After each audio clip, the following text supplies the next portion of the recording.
আসসালামু আলাইকুম। আজকের ভিডিওটা খুব হাইলি রিকোয়েস্টেড একটা ভিডিও, কেননা আজকে দেখাবো পুরান ঢাকার ঐতিহ্যবাহী ইফতার বাজার।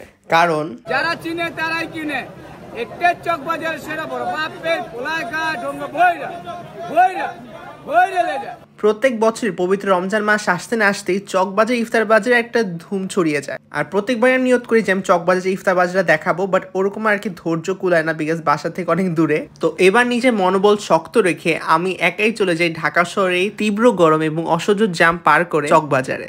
আর এটা না এমন একটা জায়গা যেখানে ইফতার না খুব শীঘ্রই শেষ হয়ে যায়, বিকজ এখানে এত বেশি ভিড়, অনেক দূর দূরান্ত থেকে মানুষজন আসে ইফতার কিনতে। আর কেনই কিনবে না, এই ইফতার বাজারে এত ধরনের প্রকারভেদ যেটা আমি দেখে নিজেই অবাক হয়ে গিয়েছিলাম। এই জন্য হয়তো বলা হয় চক বাজারে সব থেকে বড় ইফতার বাজার বসে। প্রথমে ঢুকার সাথে সাথে দেখে হচ্ছে ভাজা পোড়া, যেখানে আলুর চপ ছিল, পেঁয়াজু ছিল, একটা আঙ্কেল একদম ঘুগনি এবং ছোলা নিয়েই বসছে। অ্যান্ড ওনারা যে বালকে বানায়, you can see the portion. আর এই যে জিলাপির সাইজটা দেখেন কত বিশাল। এছাড়া কিন্তু ছোট জিলাপিও আছে। শুধু তাই না, পুরান ঢাকার ফেমাস সুতা কাবাব পেয়ে যাবেন। সুতা কাবাব ইজ সাচ আ পুরান ঢাকাইয়া থিং। আর এছাড়া তো দই বড়া আছেই। সো বেসিক্যালি এখানে না একটা লম্বা রাস্তা, মানে চকবাজার জামে মসজিদ দূরে যে রাস্তাটা আছে, পুরো রাস্তা জুড়ে হচ্ছে ইফতার বাজারটা বসে। অ্যান্ড অলমোস্ট প্রত্যেকটা দোকানে সিমিলার আইটেমই পাবেন। আরেকটা জিনিস খেয়াল করলাম, প্রত্যেকটা দোকানদারি না লাইফ বয় একটা অ্যাপ্রন পড়েছিল। এছাড়া চকবাজারে ঢুকতেই লাইফ বয় একটা হ্যান্ড ওয়াশিং কর্নার ছিল, যেখানে মানুষজন ফ্রিতেই Lifebuoy hand soap use করে হ্যান্ড ওয়াশ করতে পারবে, which I feel was a great initiative. So আমিও নিজে ঢুকার আগেই হাতটা ধুয়ে নিলাম, কারণ অনেক সময় দেখা যায় কি আমরা সারাদিন এত চলাচল করি, অনেক জীবাণুর আমরা সম্মুখীন হই। তো এই জন্য চেষ্টা করবেন যখনই শুরু থাকে না কেন, আপনি হাত পা যেন অবশ্যই ক্লিন করেন। আর লাইফ বয় সব থেকে ভালো পার্ট হচ্ছে কি, এটা জীবাণুর বিরুদ্ধে শুরু রাখে 10 সেকেন্ডে। তাই তো দেখলাম এই চকবাজারে হ্যান্ড ওয়াশিং বুথের মধ্যে 10 সেকেন্ড ধরে মানুষে খালি আসছে, হাত ধুচ্ছে, যাচ্ছে, মানে একটা আমার লাইন লেগে যায়।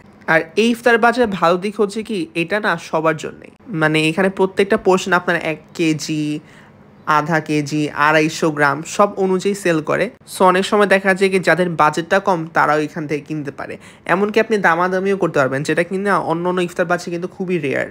আর আমি লাস্ট কয়েকবার ভিডিও দেখেছিলাম যে এখানে ইফতারগুলো নাকি খুবই আনহাইজিনিক, বাট আমার কাছে এরকম লাগে নেই, বিকজ আমি দেখছিলাম সবাই খুব সুন্দর মতো হাইজিন মেনটেন করে খাবার সেল করছিল। কোয়েল পাখি, মোরগ মোসাল্লাম, সুতা কাবাব, ডিম চপ, শামি কাবাব, পেঁয়াজু, আলুর চপ, বেগুনি, মানে এমন কিছু আছে যেটা ইফতারে আমরা খাই কিন্তু এখানে পাবো না, তা একদমই impossible. Falooda, rabri, chicken roast, chicken kadai, just look at the colour of this chicken dish, it looked so appealing. এগুলো দেখে আসলে যখন আপনি রোজা থাকেন না, আসলে জীবনে একটা পরীক্ষাই দিয়ে ফেলি, বিকজ এত ইয়ামি ইয়ামি খাবারগুলো থাকে। আমার কাছে প্রথমে মনে হচ্ছিল কি সবই খেয়ে ফেলি। আর সত্যি বলতে আউটডোর স্পেসে এর থেকে হাইজিন মেনটেন করা I don't think so possible. এখানে আপনি অনেক ধরনের পরোটা পেয়ে যাবেন, শিক কাবাব পেয়ে যাবেন, শাসলিক পেয়ে যাবেন। পরোটা মানে 4 ধরনের, নর্মাল পরোটা, প্রিমিয়াম পরোটা, কিমা পরোটা, আলু পরোটা, কত কি। আর দেশি মুরগি, খাসির লেগ রোস্ট, সব ফ্রেশ ফ্রেশ ফ্রুটস, সব কিছুই পেয়ে যাবেন আর কি। আমি জাস্ট ভাবলাম যে ওরা এতগুলো ইফতার কবে থেকে যে বানানো শুরু করে। তো বেসিক্যালি সকাল থেকে প্রিপারেশন নাও শুরু হয়, বাট যেহেতু আসরের পরে সবাই আসে ইফতার বাজার করতে, তো ওরা চেষ্টা করে হচ্ছে আপনার দুপুরবেলায় ভাজা পড়া শুরু করে ফেলতে। এরপর কথা বলি হচ্ছে বড় বাপের পোলাই খা নিয়ে। এই একটা আইটেমের জন্য না অনেক মানুষ দূর দূরান্ত থেকে আসে। আমি এটা কনসেপ্টে বলে দিই, ইটস ভেরি সিম্পল।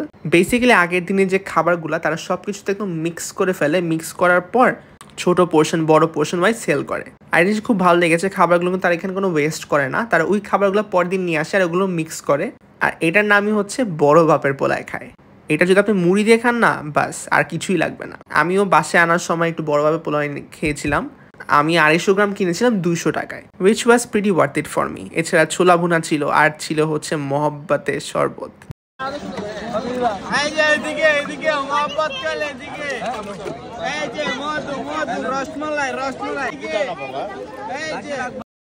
আর এখানে সত্যি বলতে না, মানে আপনার দাঁড়ানোর জায়গা নেই, বিকজ এত মানুষ ইফতার কিনে। আর একটা কথা বলে দিই, আপনি অবশ্যই চেষ্টা করবেন আগে ভাগে যেতে, কারণ যদি আসরের নামাজ শেষ হয়ে যায় আর মানুষজন বের হওয়া শুরু করে, তখন আপনি বুঝবেন কতটা বেশি ভিড়।